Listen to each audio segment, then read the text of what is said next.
2 years straight, it never...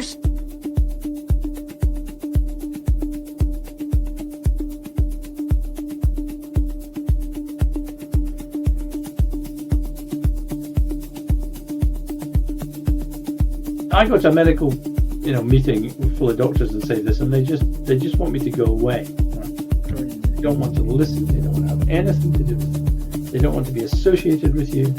They don't want to hear any of these things.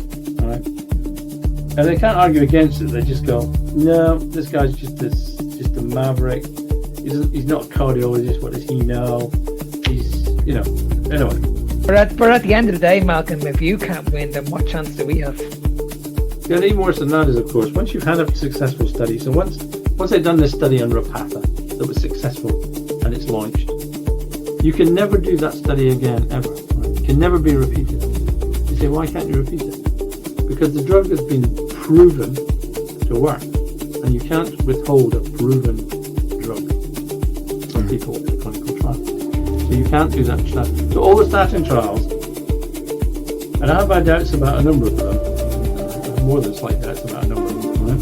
That's interesting. So what would it take actually for this drug to be removed from the market at some point? Because I can show you a graph that basically comes from the nutritional study from the States, that people who eat less than 2.5 grams of sodium a day have an almost doubled mortality rate. Twice that much. How's that happening? Because you're damaging your blood vessels. Because the way that the body deals with having not enough sodium in it is to release hormones that are actively damaging to your organs. So eat salt, but not sodium particularly necessarily, eat potassium. Because the balance between potassium and sodium is absolutely critical.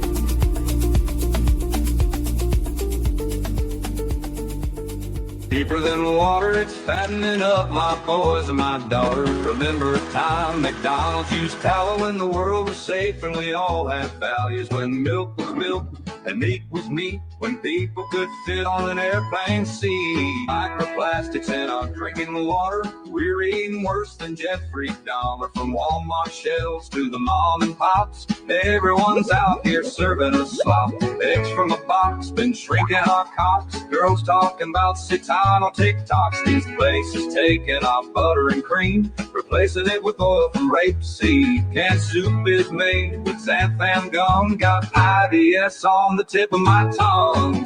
Let's make the world look better. Did you know we built civilizations? Did you know cholesterol's not the enemy? Did you know we were stronger before the lies? Back before the lies, we were built to thrive. Stick on the fire, salt to survive. Didn't need greens just to feel alive. We ran on meat, that's no jive. Back before the lies, we were built to thrive. Steak on the fire, salt to survive. Didn't need greens just to feel alive. We ran on meat, that's no jive. Yo, grandma cooked with butter, not fear. Cast iron sizzling, truth was clear. For the diet wars, before the low-fat craze, we lived on meat in the golden days. No kale, no grains, no fake soy meat, just ribeye, eggs, and bacon to eat. They sold us lies for profit and pills, but we're back with the truth and ancestral thrills. Did you know plant oils were industrial waste? Did you know fat was blamed with no solid case? Did you know meat heals at a cellular pace? They told us to run from red meat's flame, but now we see they played a dirty game. Reversing disease with every bite. Mental clarity, sleep at night. We're not confused, not weak, not tame. Carnivore life, no guilt, no shame. Truth on the plate, fire in our eyes. Cause we remember, back before the lies. Back before the lies, we were lean and wise. No crash, no bloat, no compromise. Give me fat, salt, meat, and watch me rise. Real don't age and truth don't die. Back before the lies, we were lean and wise. No crash, no bloat, no compromise. Give me fat, salt, meat, and watch me rise. Real don't age and truth don't die. Kiltz is sick and fucking tired of seeing all the carnivore shit all over these fucking apps. No one cares if you only eat meat. Every single one of you have to identify by carnivore fucking Connie, carnivore Ken, whatever the fuck your name is, and you add carnivore to the end of it on your fucking bio is fucking weird. Weird. You're literally treating your diet like a fucking religion. A religion. A meat religion. Okay? Like, what in the absolute meat fuck is this shit? Your fucking boards with your eggs and your cheese and your fucking butter and your dates. Who cares? You can't shit. Your fiber intake is fucking zero, and you think you're just fucking trudging through life getting all healthy. Get the fuck out of here. No one cares. Your meat fucking ass. Your meat farts. Your meat And we're sweats. live. It is the Meat of the Matter, where we meet and you matter. We've got a big round table today, and I just wanted to remind everybody, we do about a 5-minute little warm-up for the algorithm to get going, and very special thanks to Byron Funk, Carnivore Beats. Please go and subscribe to his YouTube channel. He makes music based on the carnivore lifestyle, and it's a little bit of fun, but we thank him.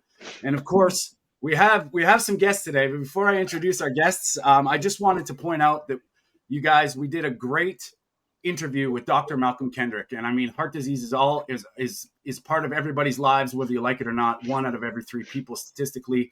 Malcolm lays it down. We had an interview with him. Mark, Victoria, Peter sat down with Malcolm, and our interview with him is now on our channel. It's out there. It was a co-thing with Carnivore Evolution, the podcast, and us. Victoria, thanks for standing in. I was gutted that I missed it. It is a fantastic talk, and I learned so much. Just, I've been a big fan of Malcolm Kendrick, so please go check that out. It affects everybody. And we're going to get into female hormones this week. We've got a bunch of stuff, a couple interviews with some significant ladies that have dealt with some serious things. And I know the ladies here today have their stuff with that. And all this week, we're going to be focusing on that and getting into it. Now, before we introduce our guests, I just wanted to say thanks, guys, for being here. And I'm looking forward to today. We appreciate all the questions, comments, and please get interactive. We love you guys all for being here. We're on Instagram. I think Alia we're going on her stuff too. So this is what it's all about. And Alia, welcome to the Meat of the Matter. Thanks for coming on. Yeah, thank you so much. Thank you for inviting me. So happy to be here. Awesome. And Victoria needs no introduction. She is the host with Mark of the Carnivore Evolutions. Please go subscribe to their channels. They get into in-depth interviews with stories. They're great. And of course, she hosts the Facebook group Carnivore Diet After the Age 40, who we're all a part of and we love. And Victoria, you do such an amazing job. And Thank we you. love you. Thanks for coming on. My pleasure. So, guys, before we get into today's sort of topic, I just want to mention a very special shout out. I'm gonna see if I can get the picture up there. I had the distinct honor and privilege of going to Edmonton, which is about 1,400 miles away. Mm-hmm. Lisa Moss, the Prairie Carnivore, she put together a Canadian meetup, and I had a chance to do. It was my first meetup. I got to go and hang out with a bunch of carnivores. They brought their Schwenk grill. We had a lot of beef going on, a lot of ribeyes. Dave Reed brought some pickled beef tongue, some bone marrow, and he actually made some authentic pemmican. It was such an amazing day. And I know all of us in one form or other have meetups. And I mean, in Canada, this is a new thing, and we're all trying to do our part. And it was such an amazing time. And I want to say thanks to Lisa for putting that together because, man, it was just people brought family members who were carnivore curious. And, you could see the light bulbs going off and the twinkles in their eyes saying this, hearing the stories. We had a little share circle. It was nice enough to have a small little intimate sort of gathering where we could all share our stories. Amazing time. Me and my girlfriend, we were there and it was such a great time and they put it together and it was a fantastic day. We had great weather. And so thanks, Lisa, Prairie Carnivore, and go follow the Alberta Carnivore-ish group on Facebook. I met a lot of new friends and it was fun. So Thank you. And now, today, guys. So we've all been part of this, you know, Mark, Peter, and I being guys. We've had our share of hearing stories, people in our lives that have been affected by whatever the female issues that, you know, tend to be uncomfortable to talk about. So Victoria and Alia, thanks for coming on and kicking off this week. And I think this is something that all gentlemen out there should give some grace to the females, because it's the more I've learned about this, the more I've learned about hormones, about especially the female cycle, being partnered with somebody who has to deal with this every month, who's undeniably getting way better with being a carnivore. But it's so important to talk about. And ladies, maybe we could start with Alia, if you want to just give your sort of your history on what you went through. Sure, I can do that. But I want to say first, like, I never came to Carnivore to deal with my period. Like, that wasn't even, like, I had no idea that was something. I came to Carnivore to lose weight only, and not realizing the 1,000 things that would change in my life as a result of that. But so I will give this short story because I could just go on for like an hour about this. This started when I was 14. I remember the day like it was yesterday. It was an afternoon. I was at work. My friend was like, "You look awful." And I was just sitting there like, what is this pain? Like, I've never experienced pain like this before. I know that I was paler than I am now, but sweat and chills at the same time from the excruciating pain that I had never felt. First time I'd ever felt it. He's like, "I think you need to go home." And I think you're right. So I dragged myself the 3 blocks home because I walked home, got into like the hottest scorching bath I could possibly deal with, and then lie down in my parents' bed for hours trying to sleep. I don't remember every consecutive menstrual cycle after that, but I do know that it just progressively got worse. I do remember almost fainting at work, at like a team meeting, almost fainting, standing there. Just various stories like this, lying down on the floor in the office. For many years, I was an executive. And so I would have my own office with no windows. So I could just lock the door and just be writhing on the floor. You can't go home if you're an executive. You can't go home if you have a job. And when I would ask other women about this, they're like, "Oh, it's normal to have cramps." I wasn't experiencing cramps. So I have this idea that I just can't deal with pain. When really I probably have a very high tolerance. I've come to learn I had a very high tolerance of pain, and these girls didn't know what I was talking about. And I was mentioning right before the live stream that I was actually never diagnosed with endometriosis. I only found out about it after I like cured it with Carnivore, because I happened to do a video about terrible period pains. And I was like, I need to do this video because I understand why so many women are suffering. And then someone's like, "Sounds like you have endometriosis." And I'm like, "What's that?" Google AI. Oh, wow. I can't believe I've been suffering from this my entire like a teenage and adult life. You know what I mean? Fast forward, luckily, endometriosis is one of the symptoms, other than the excruciating pain, the debilitating pain, is that you can't get pregnant. I easily got pregnant. I had 2 babies back to back.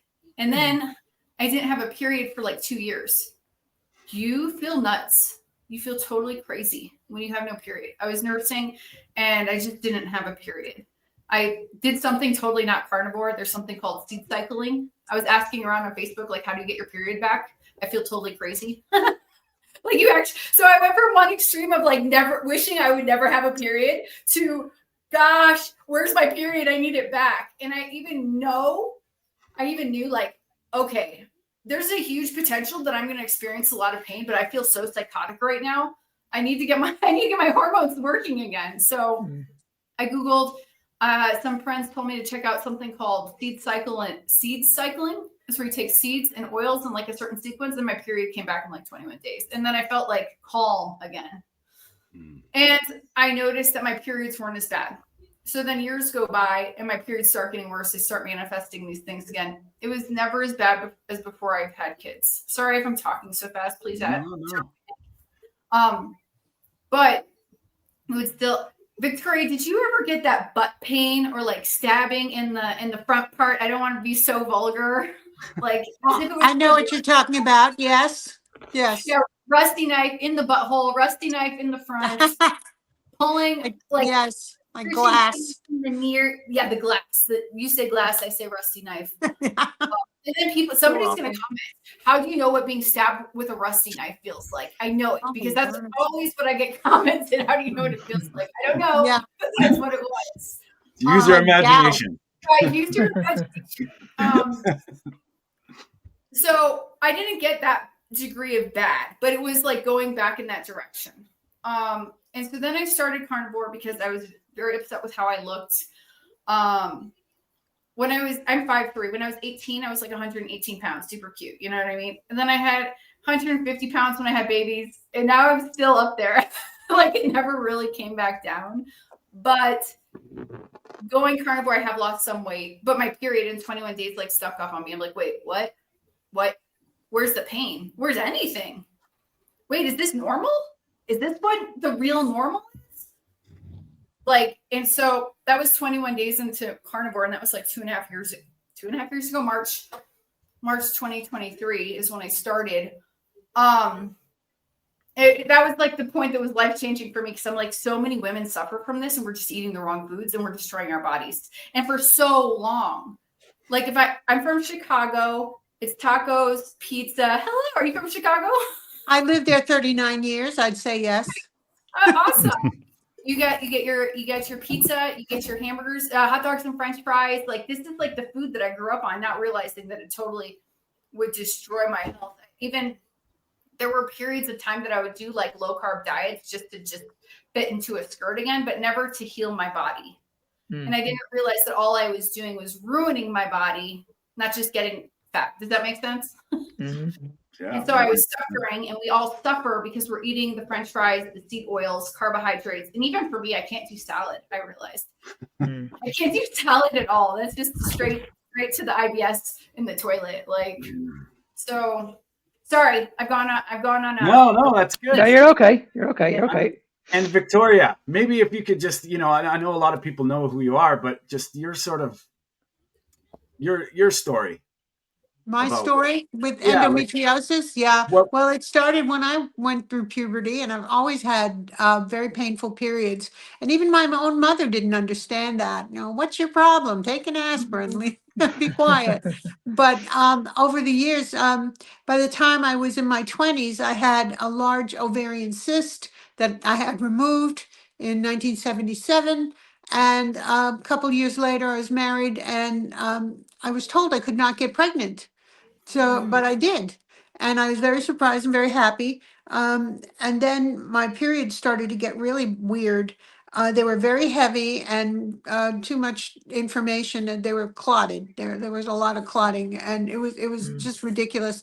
I had a second pregnancy, and I had twins on the one ovary. And then I started a period that didn't end for 2 years, and finally ended up having a hysterectomy. That was well before Carnivore, but moving into Carnivore, every year after that, from my 30s through my 60s, if I had a mammogram, it had to be followed up with an ultrasound because I had fibroid tumors. And that was why I had the hysterectomy. Fibroid tumors came along with it's PCOS, it's endometriosis. They're very much the same thing as far as I'm concerned. And when I was 37, 38, I had the hysterectomy and went on to have the tumors for years. They couldn't see through them when they did the mammogram. So finally, I went on Carnivore, and 2 years into Carnivore, I had a mammogram, and they said, "You're fine." I said, "What? No sonogram? No ultrasound?" They go, "No, you don't need one. You're fine." My tumors had disappeared. They were gone. It was just amazing. And I'm just so grateful for that, because they troubled me, because getting older, you think, oh, we're going to go into cancer here with these things. But no, they're no longer present. And that's on Carnivore. Wow, amazing. That's great. That's incredible. Well, boys, good to see you, Peter. Mark, always a pleasure. Mark, you've had some experiences with helping people, and just your take on what Victoria and Alia said. Well, the biggest factor I see, Tony, because I work with an awful lot of women, as you know, and I've worked with women that had endometriosis, PCOS, fertility issues. I was told by many, many women that I'm coming to see you because I want to have a family. That's the reason why they reached out to me. They're like, okay, well, I've done everything else. I've gone down the treatment. I've done all the surgeries. I want to lose weight, but I want to have a family. And when they mentioned they want to lose weight, I'm like, okay, but I need to see the diet. What does the diet look like? Because this is what I see with women. They're wrecking their hormones because they're going into a calorie deficit. They're restricting themselves too much. And it's like, okay, well, when women come on to me, the first question I always ask is, okay, you're eating healthy, because this is what they always say to me.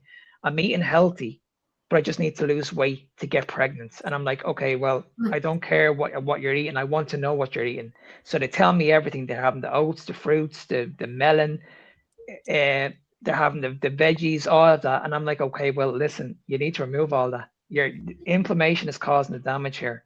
And I'm not a doctor. I've learned all this from Dr. Kiltz. I've been carnivore now for over 4.5 years. Wow. And I studied this for like 6 months. I watched Dr. Kiltz like literally every day. I watched every single video that he has. I must have done about 6 or 8 hours on this a day, 7 days a week. And I was like, okay, if I'm going to teach this, I need to know exactly what I'm talking about. Exactly, because you're messing with the medical system. You can get sued. So I was like, okay, before I go down this route, I need to know what I'm talking about. Alia, in 4 years, I've worked with over 60 women. Wow. And every single one of them have gotten pregnant. Now I've worked with a lot more than 60 women, but I've had over 60 pregnancies. These are women that were told that you will never have a child without going down this road, without going out. Do you know how much IVF in this country costs? Oh, it's crazy. You're looking at about 20 grand, and that's not proven. That's not like a guarantee. Yeah, exactly. You know what I mean? You're just doing the procedure. Exactly. And the reason why I want to get you on, like Peter has 1 or 2 videos that I want to show you very, very shortly. Sure. But I get these videos tagged on to me every single day. Every day, and it absolutely kills me that the likes of yourself, Victoria, Alia, Tony's partner, is actually going through this. Yeah. It's coming out the other side. So before we go on, if you don't mind, guys, I just want to show one example of a lady in a car. Now, this lady she works in the fitness industry. She's absolutely convinced that she's eating healthy. Convinced. I'll just let you watch this video. So, Peter, if you're ready, can you just put that video, please? Sophie King, right? Yeah, the one that's sitting in the car. Lost all hope in the healthcare system in Ireland. I've just left an appointment with my gynecologist. At the age of 12 up until the age of 24, I was told this is normal. Women get heavy periods. 2023, I finally got given surgery to diagnose my endometriosis. When I came out of surgery, I was told we couldn't remove everything, and also you have adenomyosis, which is diseased tissue grown inside the walls of the uterus. The last year, my symptoms have drastically gotten out of control. A few months ago, I was in getting a little procedure. Basically, that was to diagnose that there was endometriosis lesions growing on my bowel as well, because I've been having really bad digestion problems. She basically turned around to me and said, look, you only had surgery 2 years ago. Even though we didn't remove everything, and even though it's grown on your bowel now, we're not inclined to give you another surgery because you won't accept the Mirena coil. I was on the pill from the age of 12 up until the age of 21, and it did not help my symptoms. Because of illnesses in my family, it's actually recommended that I don't take hormonal birth control because of my risk of cancer. The response to me was, well, if we were to give you surgery every year or every 2 years, by the time you're 40, how many surgeries is that? It's soul destroying, because I live such an active lifestyle, and I have an active job, and I love being active, and I have a disease that directly stops me from being able to do what I love. And then the healthcare system in Ireland does not want to help me feel better. You have 6 weeks to decide whether you want to get the Mirena coil, and if you decide that you want the Mirena coil, we will consider giving you surgery. But if you decide that you do not want a Mirena coil, surgery will not be an option for you. How is that acceptable standards in our healthcare system? We can't get the surgery we need to remove the pain that is chronically affecting us. Wow. You're muted. It's unbelievable. Before we get your take on that, guys, I just want to reach out to Lisa, who said this is my issue, Mark, knowing so much yet being nervous of getting sued because I don't have a certificate. Lisa, I feel you because I was studying to be a nutritionist, and I was actually the exact opposite. I did not want their certifications because I knew it was wrong. So I chose to go the other route, and now I'm coaching people. Like, it's kind of a catch-22 in that situation because, Mark's proving it that, coaches matter and it's just a different animal. But I feel you because I was in the same boat, just the opposite spectrum. And ladies, when we hear that somebody like a poor young woman like that, just screaming out with frustration. Yeah. What are your thoughts? I was like, what's her name? I want to reach out to her on TikTok right now. Like, Sophie, her name is. Sophie. Yeah. Because I wonder if I spoke to Carrie Mann's daughter because she suffered from the same thing, and Carrie set up a Zoom call and I spoke to her. But she was already on an IUD. I hope she doesn't mind me saying that. Oops. So she didn't feel the pain because she was already on probably the same thing they're trying to put this girl Sophie on. I would just say, like, give it 30 days, give it 90 days, give it like 3 months. Like maybe I was a special thing that in 21 days it balanced everything. Like I ate a ton of pork belly, actually. I was eating tons of beef, eggs, and pork belly. And in 21 days, I'm like, oh, hallelujah, But I say give it 90 days. Eat high fat. What do you think about that, Mark? I don't think it's low fat. I think it's super high fat. Like, for women.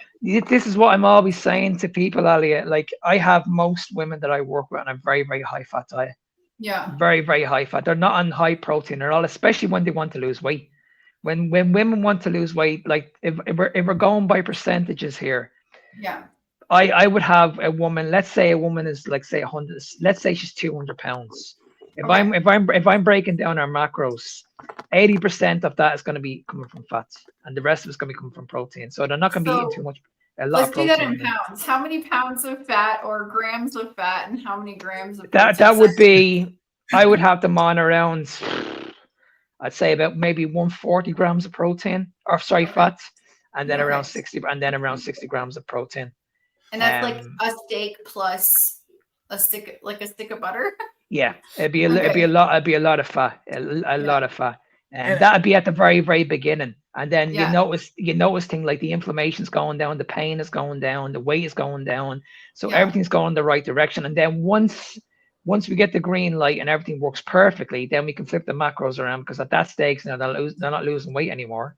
We're focusing on building muscle, so we'll increase the protein. So, but I always say that with women, because this is why I love working with women, because of the hormones. It's a little bit more complicated than men.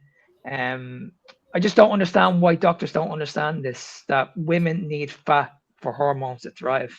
Like how can someone like me, sorry Tony, how can someone like me, now I was like Tony, I did my nutrition. I was like 20 years ago, I was in nutrition school. I have the certificates.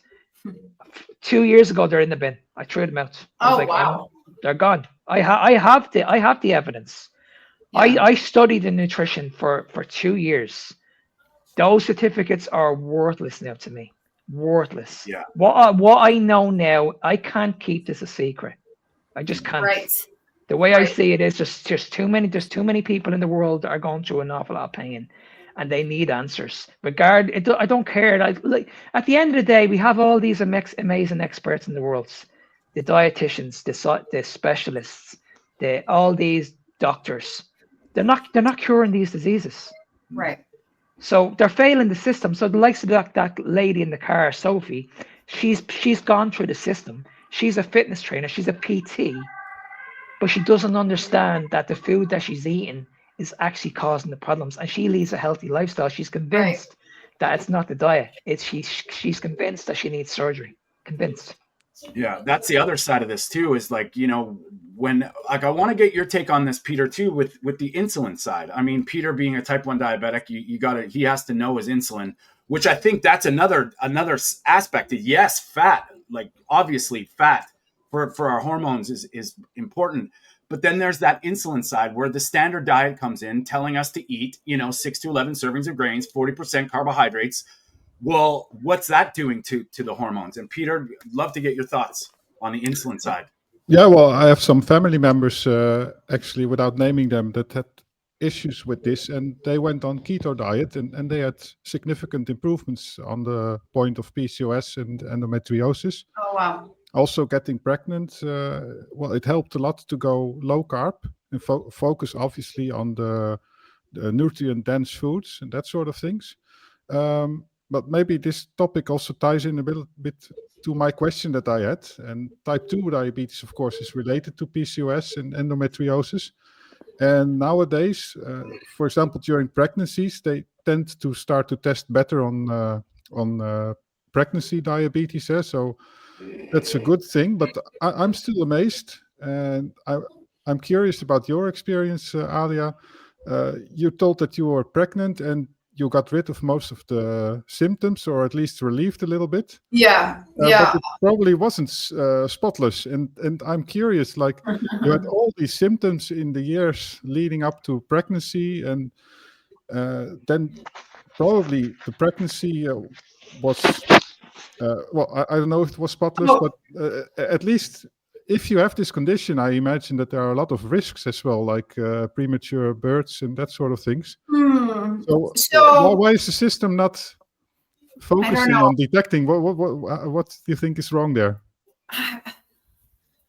You say you're in pain, you go to Planned Parenthood and they put you on the pill. That's what they do. And then I got off the pill because I wanted to get pregnant, and I got pregnant the second cycle afterwards. I had 2 pregnancies and I've never gone into labor. And I'm sure that has something to do with the endometriosis. And I'm sure that has something to do with the diet, like eating terribly. So I have 2 I'll get back to this, but I have 2 questions for Mark. Mark, when you're coaching women and they need help getting pregnant, do the chubbier girls get pregnant easier? Are they wrong in thinking that? Exactly. Okay. Yeah. So I think like 150 pounds is probably like a healthy weight for this body. And I was around 150, 160 pounds when I got pregnant with my first baby. He's now 9. And then I got so fat. Because I was doing like keto, carnivore before, because I always have kind of known that I need to eat that way, not knowing what it was called, like the Atkins diet or whatever. And then I got pregnant and my friends were like, eat what you want. Oh no, that was a terrible idea. I gained like 80 pounds in my first pregnancy. And then it just kind of kept going up after that. As a result of doing that, eating terribly and eating whatever I wanted during that pregnancy, and having the endometriosis. So I was 41 weeks plus 5 days, so almost 42 weeks. And in the US, you have to get the baby out. They will make you get that baby out. Wow. So we tried 3 days of procedures to get me into labor, and it resulted in an emergency C-section. So I actually never went into labor, but I think this answers your question, Peter. Like the pregnancy wasn't terrible. I had migraines. I had a little bit of nausea, like what you expect out of a pregnancy, but I just never went into labor. So emergency C-section, baby came out, they told me not to get pregnant again. And I wanted to get pregnant again because I didn't want to have a baby after 35, because then you're geriatric. You're considered a geriatric mother. So 11 months later, I'm now. So first pregnancy, 150 pounds. Second pregnancy, just tried a couple times, pregnant again, 225 pounds. Wow. Like I was like a little beach ball. Oh, God bless my husband. He still thinks I'm beautiful. Maybe that's just to follow up on my question. Maybe that's one detail I'm curious about. I had this family member that actually was in labor.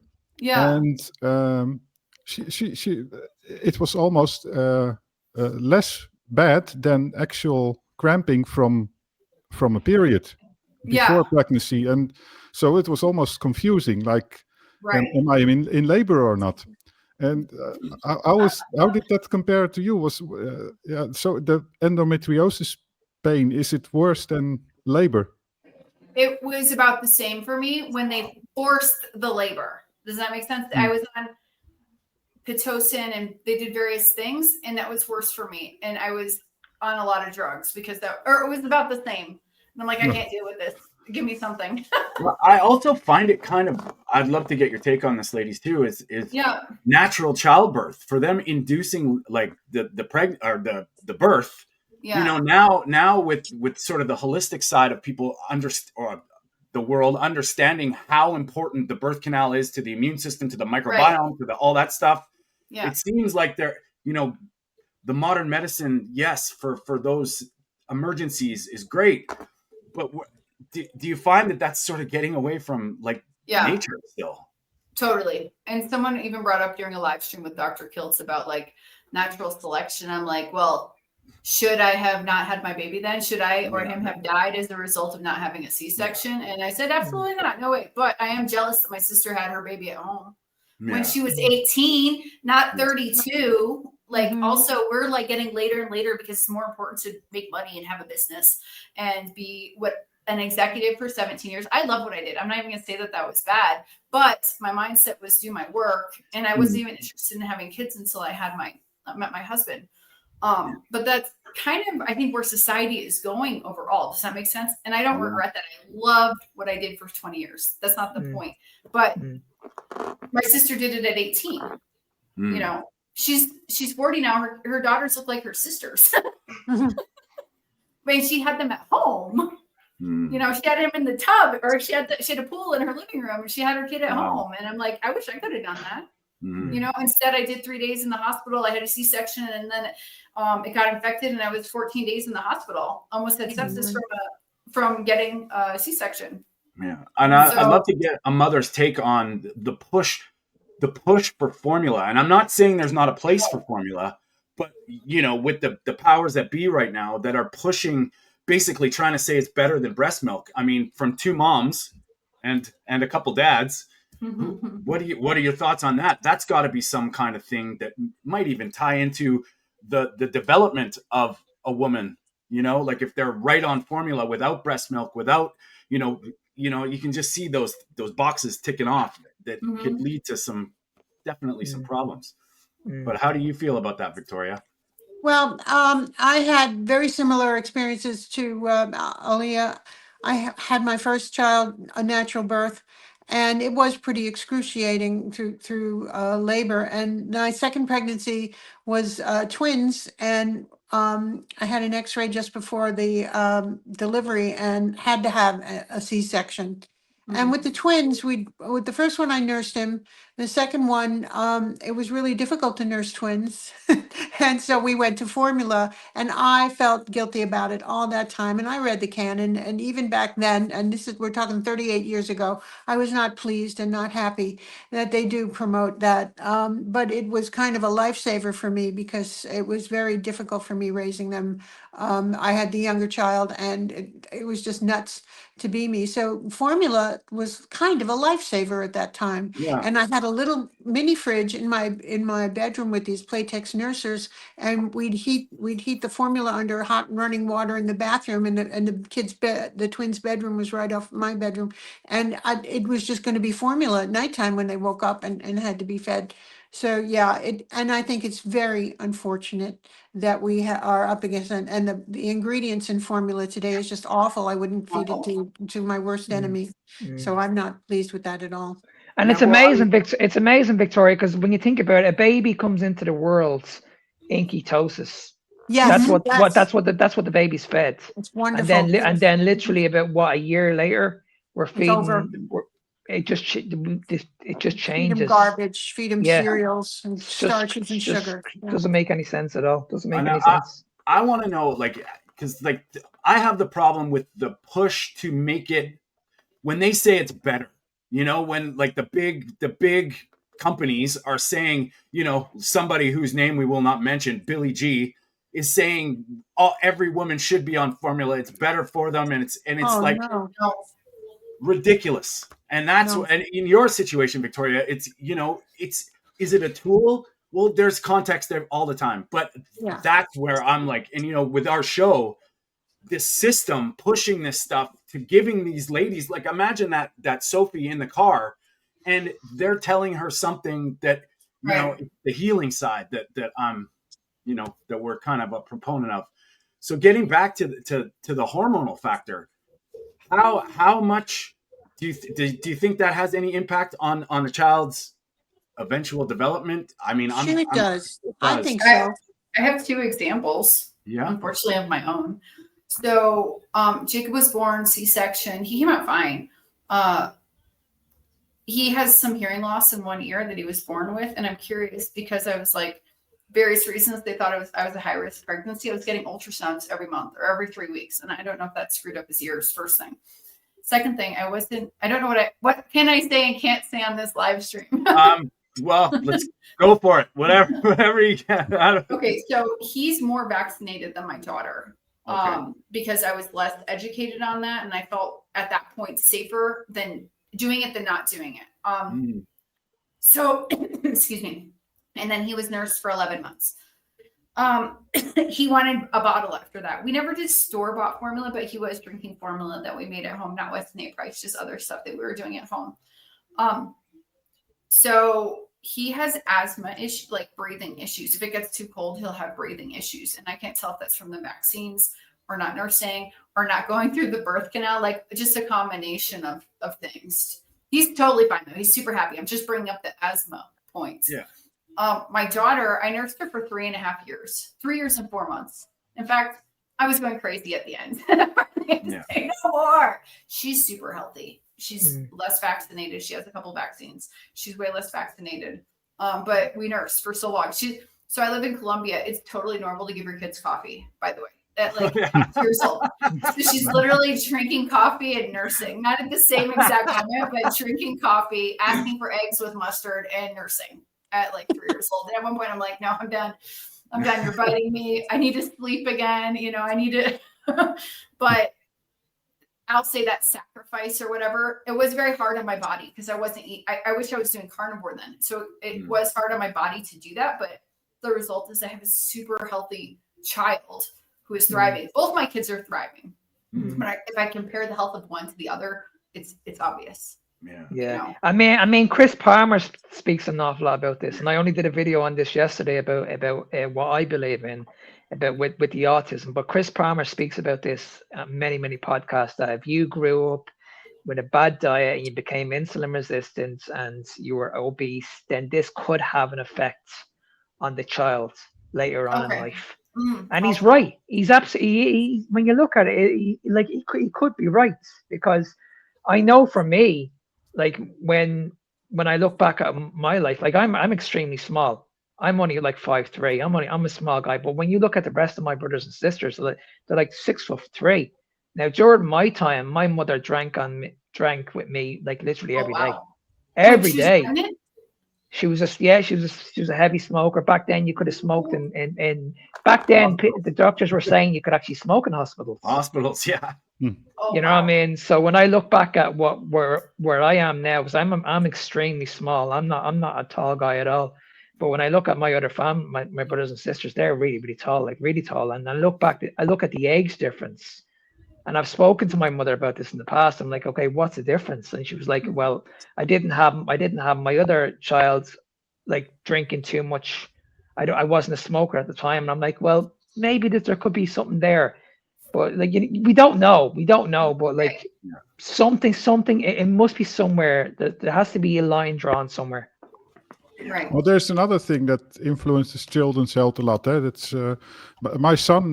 He was born slightly in advance, a few weeks, and in the Netherlands they tend to give antibiotics just for safety, and we took it as well.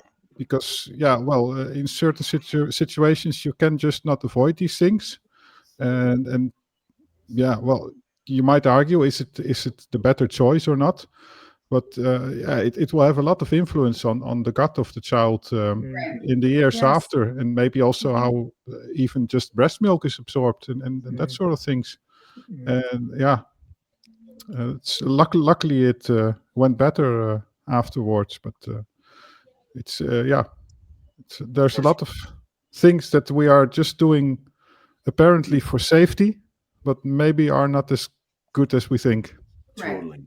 Well, guys, I want to tie this back into the hormonal factor, and we do a little segment every week, and it's Mark's videos that we feel we need to discuss because he gets a lot of pushback. We get a lot of pushback. Peter and myself, strikes, whatever. Anyway, I want to see what you guys think about this tie it into, is this a good idea, especially if you're suffering from any of the hormonal issues that we've been talking about. So we'll get into it right now. These guys are getting richer while you're getting sicker. Write that down. Write that down. Write that down. Write that down. Write that down. Write that down. These foods are highly processed, complete garbage, and I can promise you now, I wouldn't even give it to my fucking dog. Write that down.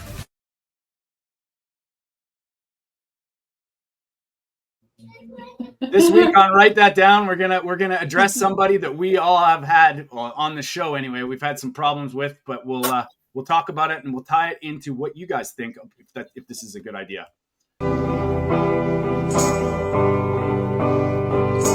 Okay, so I've got my latte and donut, so allow me to tell you again how red meat and butter are bad for our health. Red meat is typically rich in saturated fat and comes packaged with heme iron and other potentially carcinogenic or inflammatory compounds.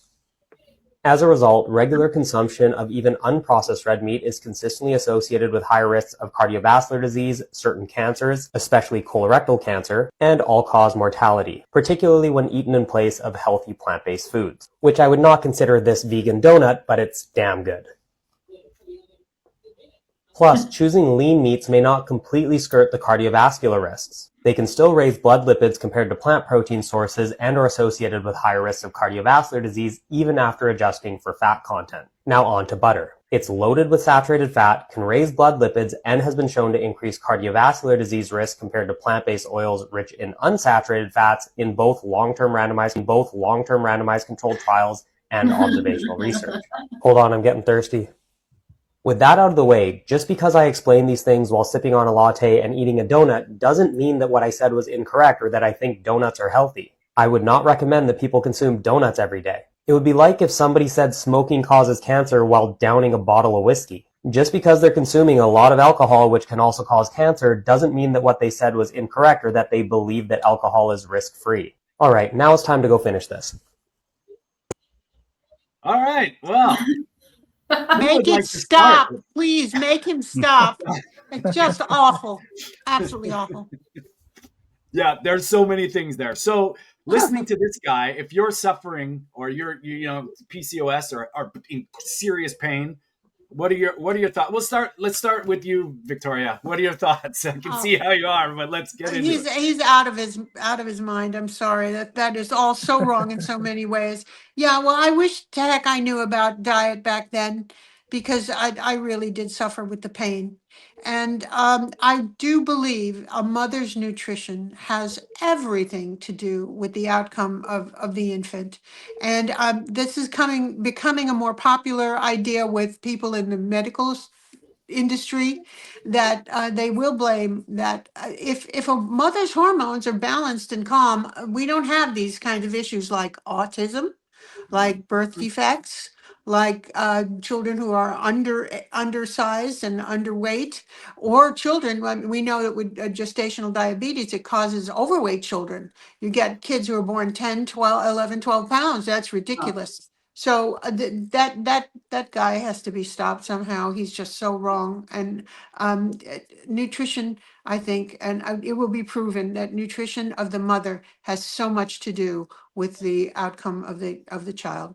Yeah, I saw Dr. Nagra with, if you can call him that, on a debate in Lawrence Hughes' channel with Anthony Chafee, and it was just ridiculous. This guy was, to his credit, he's a great debater, but his tactics are just straw man after straw man after straw man, and trying to say that supplements were better.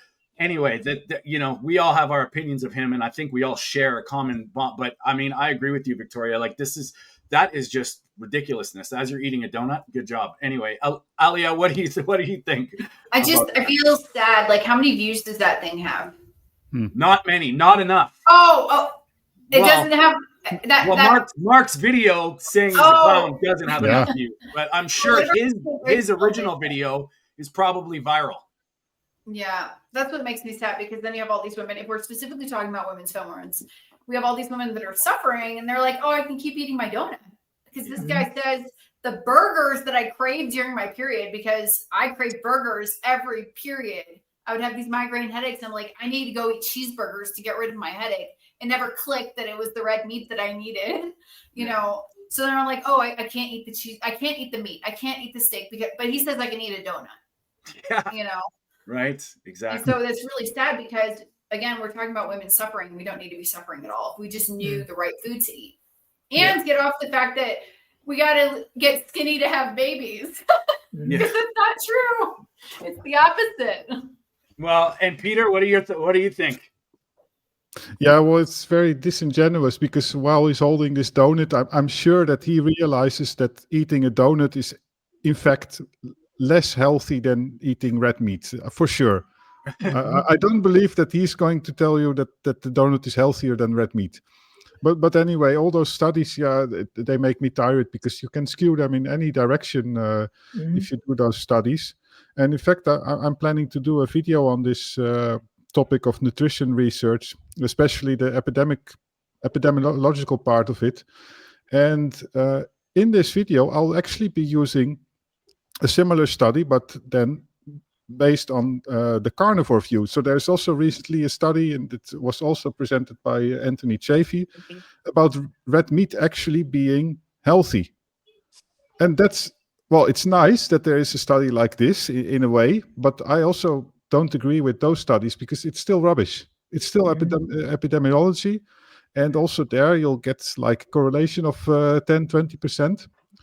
The only way that it's nice is that this study shows that, in fact, you can skew it in any direction that you want. It shows that it's just rubbish. And this Nagra guy, it's the same like, he gives me Dr. Itz vibes. He's maybe even worse. He's like telling the truth. Does he actually think what he's saying is true? Yeah. Or is he just a liar? I don't know. You know what's funny, Alia, that you say that is because this is what I've noticed is they've been taught and told, and they're telling you that they've been taught and told. Whereas I find in the carnivore space, we're showing. There is people healing. Yes. It doesn't matter. It doesn't matter what they've done. They've done it. And that's where I want people to realize that don't look at somebody who's been taught. Like, we can all be taught something. We can all be told, like, this is true. But it's not. Because this is the other side of that, which pisses me off, is that they fall back on you're broken. Well, you did what I was taught and told. Now you're broken. It's your problem. It's your genetics. It's bad luck. That's the difference. And I mean, Mark and I talk about this all the time. We're showing you, like, your story, Alia, your story, Victoria, Peter managing his type 1 diabetes, and Mark's helping people, me helping people. This is what the difference. And you get this guy coming on, and that just snowballs the fear. So if you have a woman suffering with chronic pain every cycle, like going through like hell, and this guy's saying, "Oh, well, it's unlucky. You're just broken. You know, it's not the donut. It's not. You're doing everything wrong. You got to do it my way." And that's where I'm frustrated with, especially when people are suffering and like horribly, and they're doing what they're told. They're like, we've all gone low fat. The world is low fat. That idea. We've all started eating grains. We've all thought cereal breakfast is the most important meal of the day. Where has that got you? Now, stories like ours, yours, are so important to put it to a human. Like, this is trust. Show me like Peter said, show me a study. But here, I'll show you Victoria. I'll show you Alia. Listen, I'll show you Mark. You know, and that's where it blows my mind that this guy is still putting out the same bullshit, and he's going viral. Yeah, I'm gonna follow on what you just said, Tony. It's like the minute I hear the word study or the minute I hear the word research, I'm like, listen, we've had enough of this. We've had enough. The way I see it is we've been all eating this way for a long, long time. Are we in a better position for our health? Nowhere near. And I mention this to these doctors and these experts all the time. Just name one disease. That's all I want. Just name one disease that this vegan diet has cured. And they can't get back to me. They just say to me, this research says this study says this. But I'm saying, okay, well, this person right here that I'm working with at the moment has cured this, and this. Are you going to tell this person that this person is a liar? Are you actually going to say this to this person's face that you're a liar and you just made all this shit up? Yeah. It's just it's mind-boggling how we're still going off research, and there's over a million there's over 1 million people in the world right now that are probably doing carnivore, probably more. I think and so.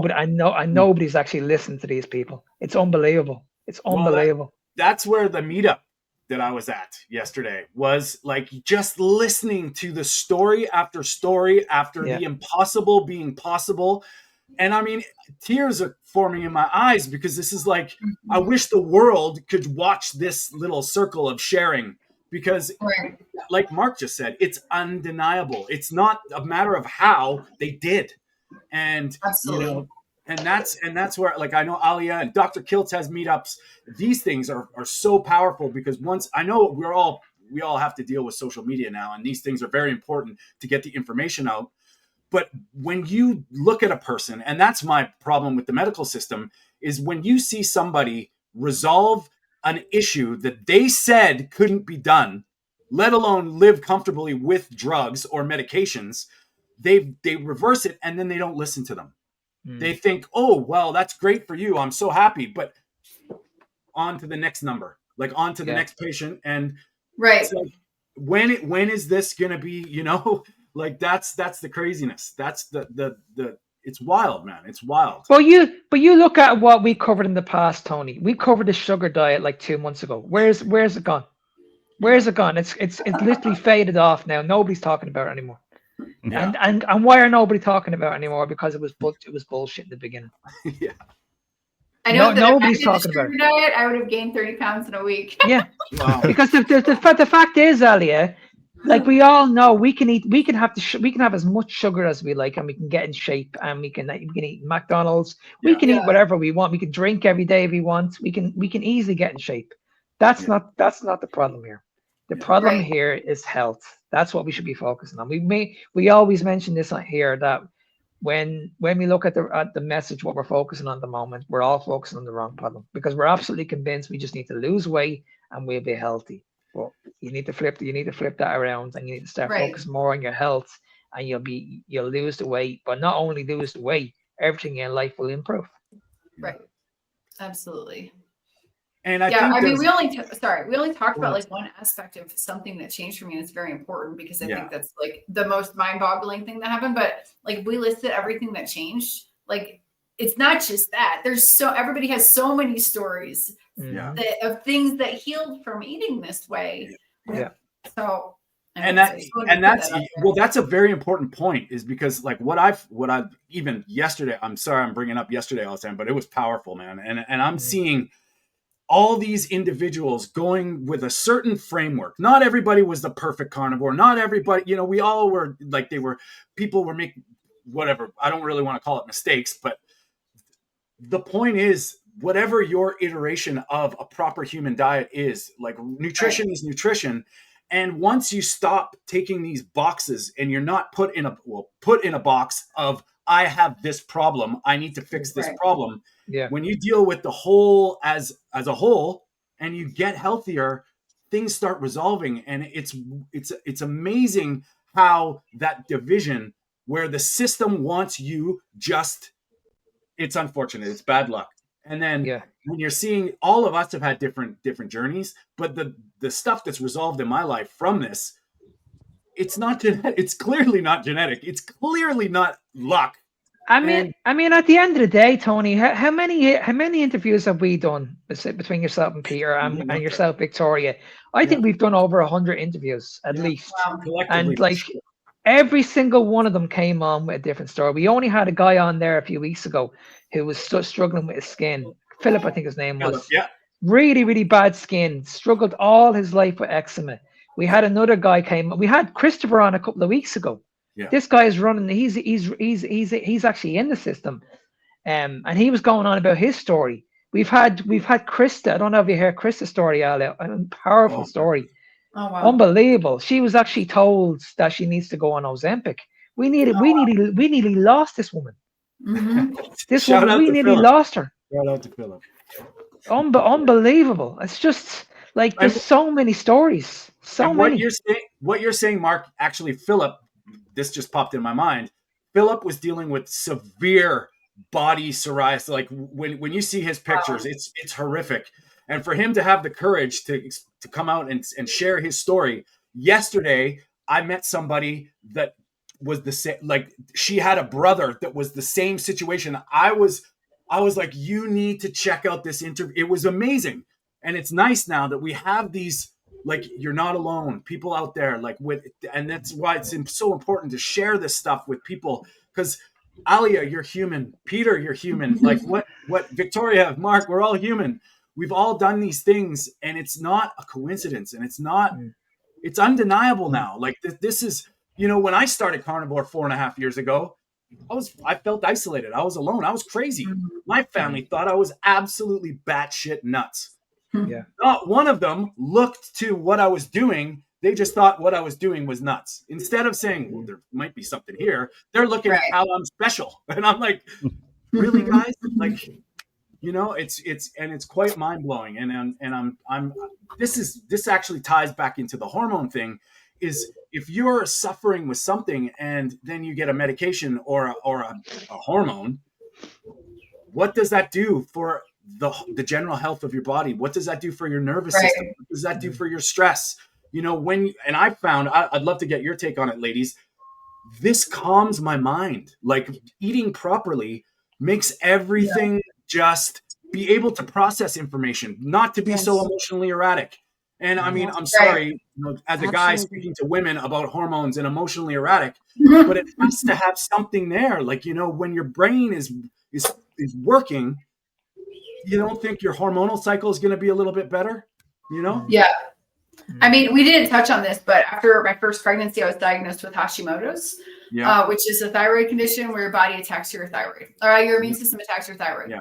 That makes you feel psychotic also. So no period for a couple of years, having the Hashimoto's. I was trying to do keto with this like low-fat chicken and salads. It didn't help anything, obviously.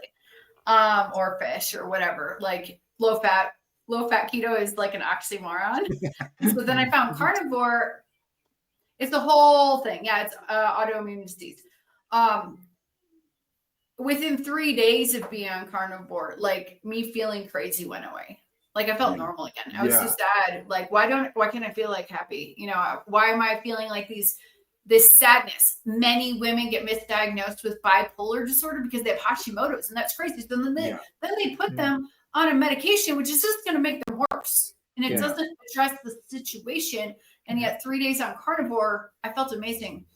Actually, I felt amazing, and I could sleep again. Also, I believe insomnia is connected to Hashimoto's. Like it's just, I'm sorry for going over, but you brought that up. So I just wanted to bring it up because your hormones are messed up.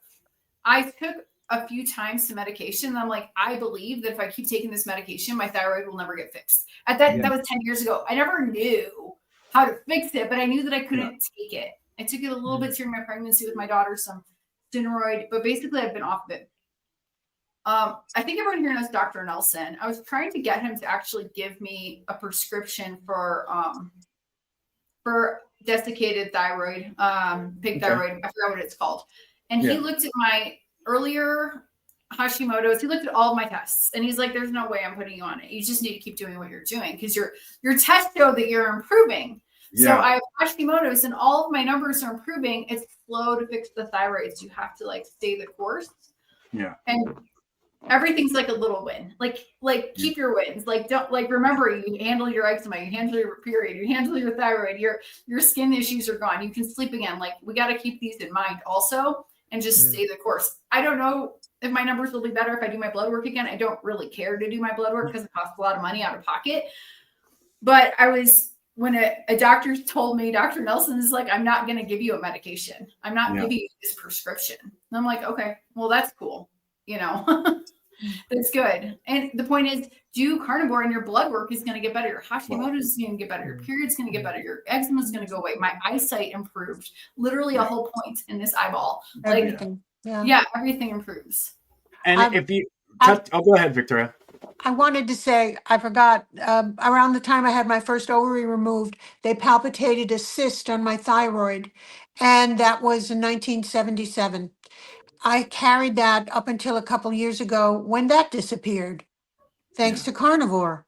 Yeah. And it didn't, I had a few thyroid tests that didn't really impact its function, but I had this huge lump that was visible on my neck. It's gone.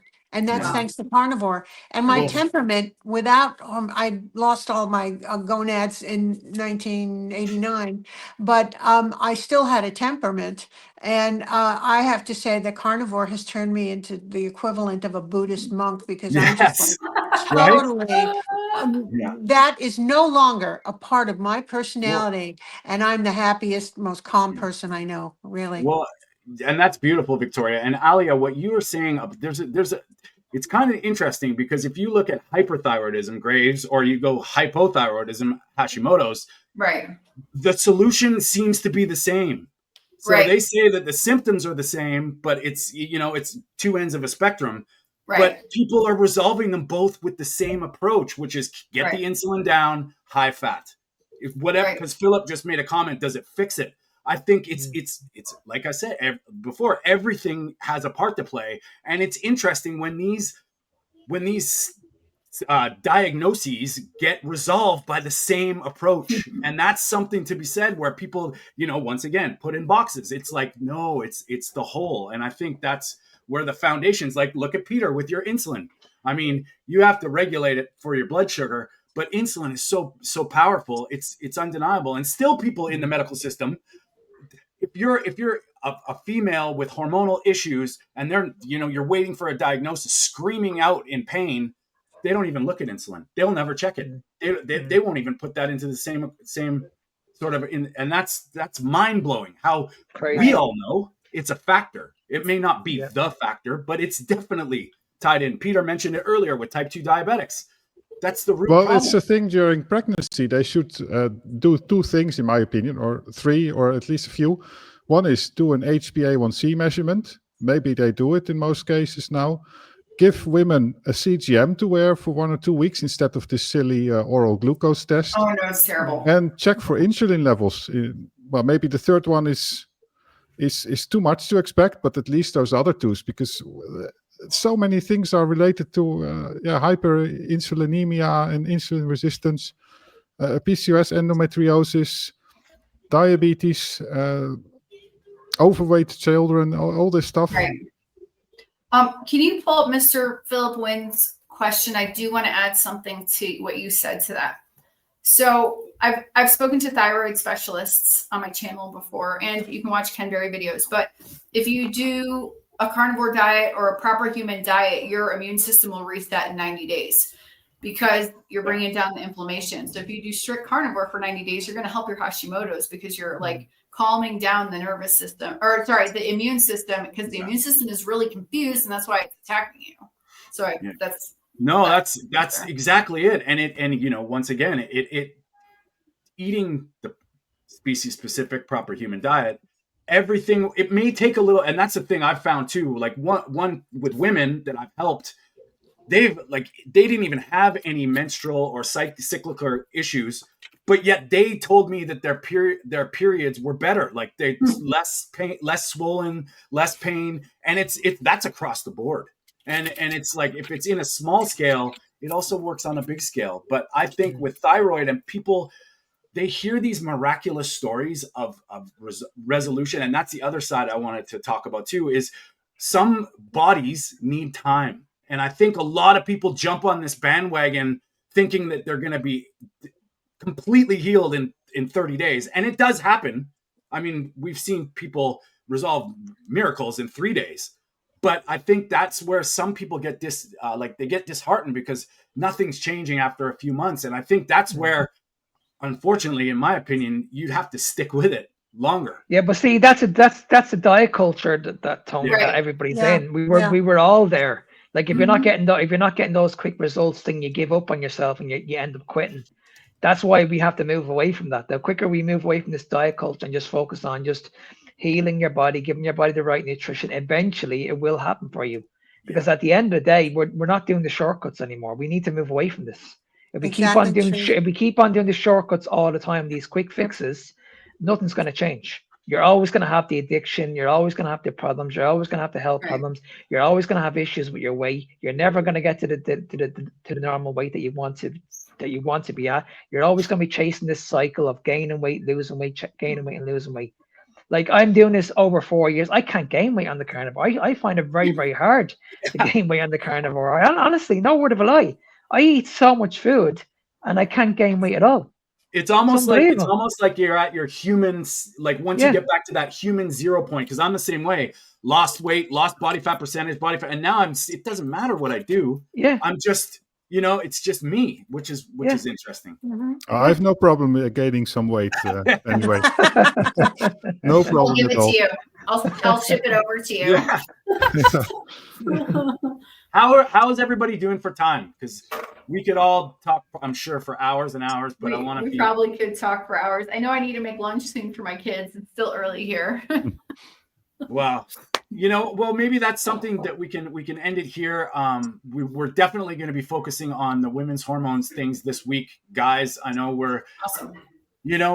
I think the awareness and the help. Thanks, Alia, for chiming in and being part of this, because this is so important to a lot of people, and everybody that listens can do their part. I mean, I know a lot of people in the comments that have been commenting have had their own stories and their own issues. We had quite a few of them on the show, and this is all part of it. And Victoria, always a pleasure, and we love you. Alia, how do people find you and get hold of you? And Alia at drkiltz.com. Yeah, right. I answer my emails really fast. And I want to say, if anyone wants to come and share their story, Dr. Kiltz does a live stream Monday through Friday, 6 a.m. Eastern. You're welcome to come on and share your story. We accept everybody. Awesome. Yeah, or you can go to my YouTube channel, and if you Alia Jasmine Happy Healthy at Gmail is my personal email. Awesome. Alia at drkiltz.com is my work email, and I'm reachable at either, or Excellent. Instagram. well, yeah, please everybody subscribe if you haven't already to Alia's channel. And Victoria, Yes. how do people find you? I'm on Facebook at Carnivore Diet After Age 40. That's my group. We also have a Carnivore Evolution group on Facebook. And I'm on Instagram at Carnivore Evolution 2024. Excellent. Peter? Dutch Carnivore. A man of few words, but big actions. We love it. We love it. Next week, we're going to get into what Peter's been eating. So get ready for that. Yeah, we always love to find out what he's been doing. And of course, Mark. Alia, I want to say it's an absolute pleasure having you on. Thanks for it. I know you're a busy woman. So yeah, I want to appreciate you and tell you, thanks very much. And I'll be speaking to you very, very soon, hopefully myself. I think in a couple of days, actually, in a couple of days. Yeah, I think we're doing something on Wednesday. Yeah. But if you guys want to reach out to me, I'm on Fitness Beyond Time 01 on social media, on TikTok and Instagram. If you want to reach out to me, it's nsmark93@gmail.com. That's it. And please subscribe to the channels. Don't forget about Byron Funk at Carnivore Beats. It's a breath of fresh air to hear some beats with carnivore lyrics. And we want to support his channel. Go subscribe to that on YouTube and of course on TikTok. And if you want to find me, you can find me at TonyStewartCoaching.com. Also at Tony_Food for Thought. I want to thank to the people on Instagram today. We're expanding our tech savviness. Peter, we'll get you on there too soon, because we've made it to Instagram. We're here every Sunday live, 10 a.m. Pacific, 6 p.m. in the UK and Ireland, 7 p.m. in the Netherlands and in Europe. We appreciate all the people questioning, commenting. This is a movement and it's getting bigger, and I feel it. And it's so amazing to meet you, Alia. And I'm looking forward to talking to you again. And Victoria, like I said, always a pleasure. And everybody, thanks for chiming in. And we will see you. And this week, we've got actually Carnivore Cutie Pumi. Her story is quite amazing. And then we've got Alia and Fleur with the endometriosis talk coming out on our channel this week. And then live, we're going to have Alia. So there's a lot of A's here. Alia English? Yes. Yeah. Awesome. Yeah. I'm actually going on her podcast, I think on Tuesday. And then she's coming on with my partner Fleur next Sunday to talk about their endometriosis. So we're going to keep this going. Gentlemen, I have a message for you. Respect and love your women, and please take care of them. all my life we have been gaslit. We think that their hormonal issues are in their head. Have some grace, and I'll tell you what, help them. And it's very important for the men out there to respect and love their women, because you know what, this stuff is mind blowing. And I've been, since being with Fleur and helping her through a year and a half of this carnivore diet, seeing what she's done, man, it's really close to my heart. And I know Mark and Peter feel the same way. And ladies, thank you so much again for sharing. Have a great Sunday and the rest of the weekend, everybody. We'll see you next week. Bye. Bye-bye. Thank you, Tony. Bye-bye.